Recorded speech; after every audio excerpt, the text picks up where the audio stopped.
올해 1월 중대재해처벌법 시행에 앞서 2020년부터 산재 사고와 관련해 원청 사업주의 처벌을 강화하는 이른바 김용균법이 시행되고 있습니다. 산재 사고가 빈번한 강원도는 물론 전국적으로도 솜방망이 처벌이 여전합니다. 이용 기자가 보도합니다.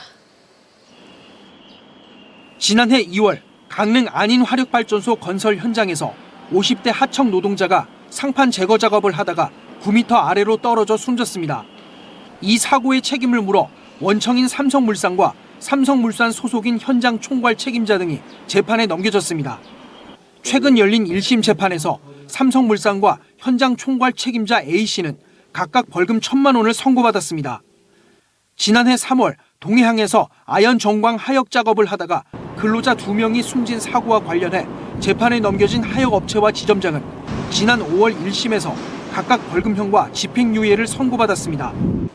지난 2020년 하청업체 근로자들의 사망사고가 잇따라 발생한 삼표시멘트 삼척 공장에서도 원청인 삼표시멘트와 소속 본부장급 직원이 지난 3월 1심에서 각각 벌금형과 집행유예를 선고받았습니다.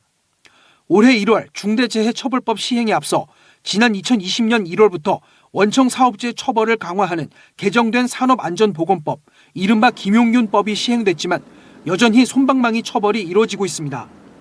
원청 사업주도 안전보건조치 의무를 위반하면 최대 7년 이하의 징역까지 받을 수 있도록 했지만 지난해 도내에서 산업안전보건법 위반 등의 혐의로 1심 재판에 넘겨진 12건의 사건 가운데 실형이 선고된 건 한 건도 없습니다. 전국적으로도 지난해 산업안전보건법 위반으로 재판에 넘겨져 실형을 선고받은 건 단 2명에 불과합니다. 상당수 재판부가 피해자 유족과 합의되면 감형해주고 있어 법원에 온정주의가 뿌리내리고 있다는 지적이 나오고 있습니다. 사고가 발생하게 된 경위나 이런 것들을 이제 법원이 꼼꼼히 보면서 사업주의 책임을 경감시키는 사유를 좀 이렇게 많이 참작해 주는 게 아닌가. 이런 상황이 계속된다면 앞으로 중대재해처벌법 관련 사건 재판에서도 엄벌이 이루어지지 않을 것이라는 우려가 나오고 있습니다. MBC 뉴스 이웅입니다.